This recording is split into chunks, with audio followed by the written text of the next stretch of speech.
Wild West of cryptocurrency, where fortunes are made and lost in the blink of an eye, one name stands out. Jimmy Zhong. This young man, once a computer science student, stumbled upon a vulnerability in the Silk Road, a notorious dark web marketplace, and stole over 50,000 Bitcoin. At the time, it was worth a mere $20,000. But over the next decade, as Bitcoin's value skyrocketed, Zhong's ill-gotten gains ballooned to a staggering $336 billion. This is the story of Jimmy Zhong, the thief who inadvertently helped the government make billions.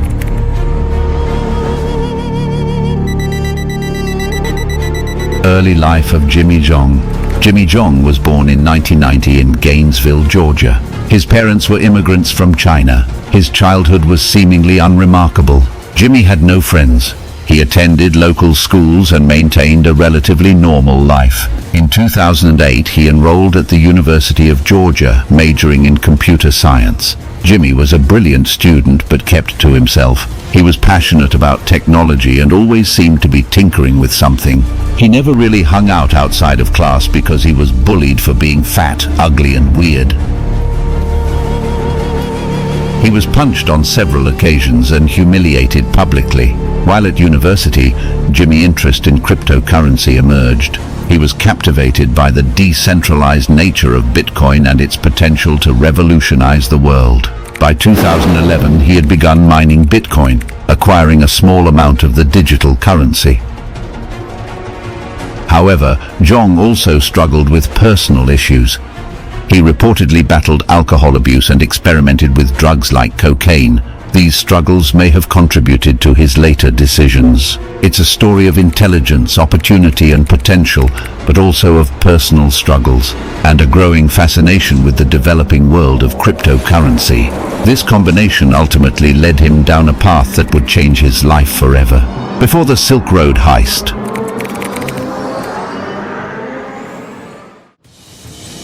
At 18 years old, Jimmy packed his bag and left his parents' house, and he would never speak to them again. In early 2009, while at the University of Georgia, an opportunity presented itself. The Bitcoin network was created. Jimmy became one of the earliest adopters due to his love for coding. He started mining Bitcoins with his laptop and earning a considerably small money. At that time, Bitcoin was relatively worthless. The first known sales of Bitcoin to USD were carried out by Marty Serious Malmi, the second Bitcoin developer after Satoshi. He sold 50 Bitcoins for just 502s. Jimmy was frustrated about the small amount from the Bitcoin sales. So he turned off his miner and forgot his password. In 2011, Bitcoin was all of a sudden risen to $30 per coin. Jimmy couldn't find those Bitcoins he mined 2 years ago because he had forgotten his password. He was desperate to earn more money on Bitcoin, so he hurriedly created another account on Bitcoin Talk. The Silk Road hack. Jimmy began to make some money. At this point, Jimmy was in 3 years in the university and a talented programmer. And according to Jimmy, he started drinking and taking little drugs. The Silk Road, a dark web marketplace launched in 2011, existed on the internet's fringes. It was a haven for illegal activities, selling everything from drugs and weapons to stolen data and pornography. But what made the Silk Road truly revolutionary was its use of Bitcoin, a new and decentralized currency that allowed for anonymous transactions. Jimmy learnt about the Silk Road's reputation and started using it for his stuff.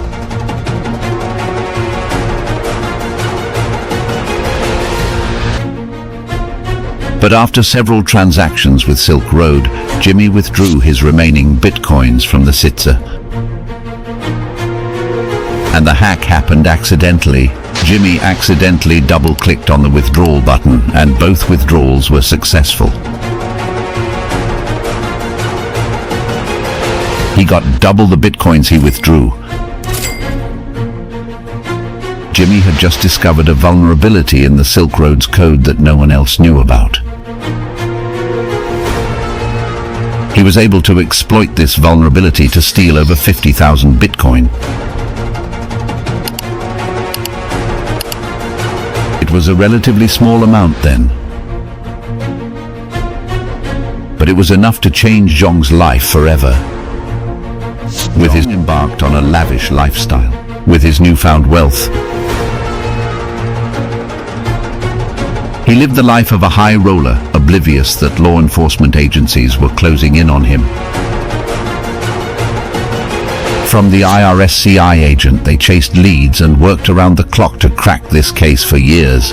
They had very little information, but they knew the stolen Bitcoin had to be somewhere. Silk Road taken down by FBI. In October 2013, Silk Road was brought down by the FBI. The authorities seized 170,000 Bitcoins from the founder of Silk Road, Ross Ulbricht. This was far from the amount of Bitcoin they knew Ulbricht possessed. Ross claims that the majority of the Bitcoins were reinvested back.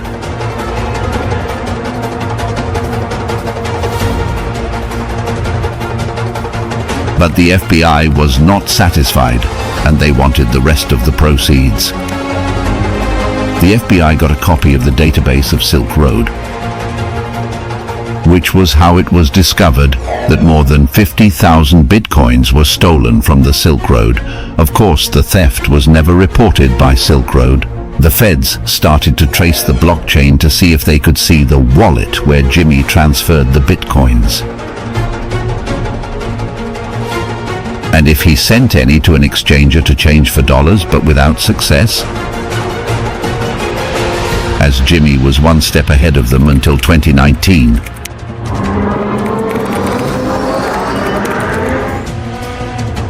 Before Jimmy's arrest, Jimmy embarked on a spending spree.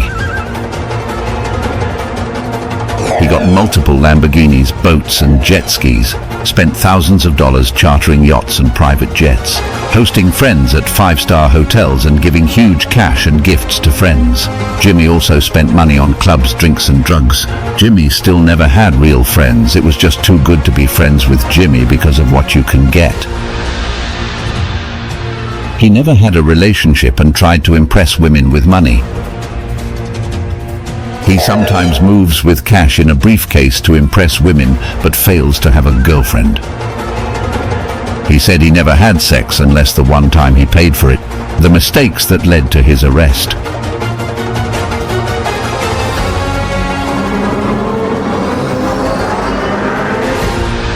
In 2019, Zhong made two crucial mistakes. The first mistake, he reported a burglary at his home, claiming that hundreds of thousands of dollars worth of Bitcoin had been stolen.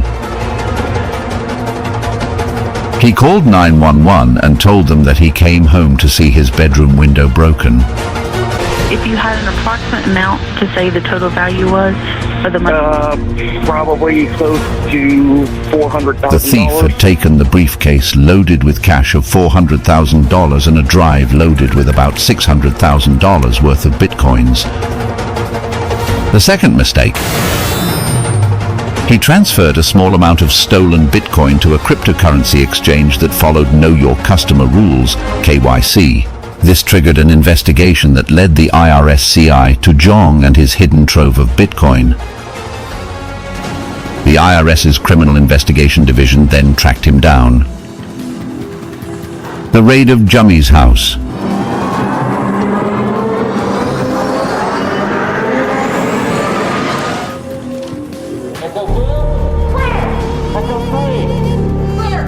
On November 9, 2021, a raid on his Gainesville, Georgia home resulted in the seizure of about 5676 Bitcoins, then valued at over $336 billion. They found $700,000 in cash, gold Bitcoins, but the bulk of Bitcoins was found in his closet, inside a popcorn tin. At first, it was a towel inside the popcorn tin. But when the towel was removed, a computer board that held most of Jimmy's Bitcoins was found. Jimmy was arrested and charged with wire fraud. Jimmy cooperated with investigators, forfeited all of his Bitcoin, pled guilty to 1 count of wire fraud, and was sentenced to 1 year and 1 day in prison.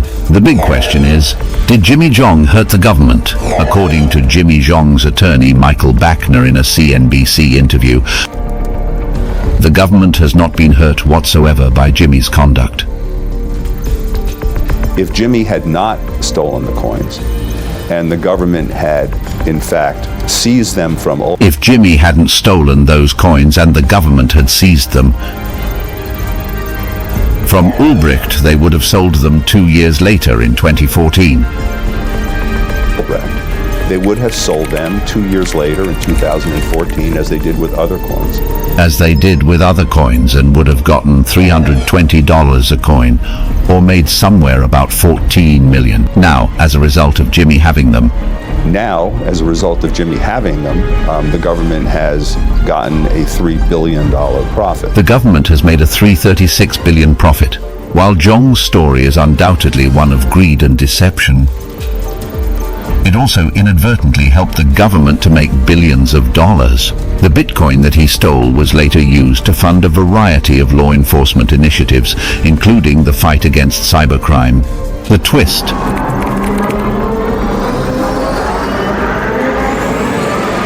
the owner of the Bitcoin stolen, Ross Ulbricht, was already serving a double life sentence. Dread Pirate Roberts, who is Ulbricht, even thanked Jimmy for the heist and rewarded him with more Bitcoins for showing him how it was done. Jimmy's lawyers signified that they were no victims here, and he didn't hurt the government in any way. No one came to lay claims for the recovered stolen Bitcoins, so the government had to claim it. When Ross Ulbricht was sentenced in 2015, the judge ruled that the very Bitcoin from Silk Road should be forfeited to the government for his crime, regardless of whether he retained them. So it was like a case against Ross. That is why Jimmy got a light sentence of 1 year and a day at 33. The aftermath. In the courtroom, Jimmy was remorseful and expressed shame. Jimmy said, "I always know what I did was wrong. It made me feel important and worth something." Zhong asked for no jail time because he was concerned about the fate of Chad, his 13-year-old dog. What would you have done in Zhong's shoes? Let us know in the comments below. If you enjoyed this video, give it a thumbs up, share it with your friends, and subscribe for more captivating stories. Until next time, stay curious.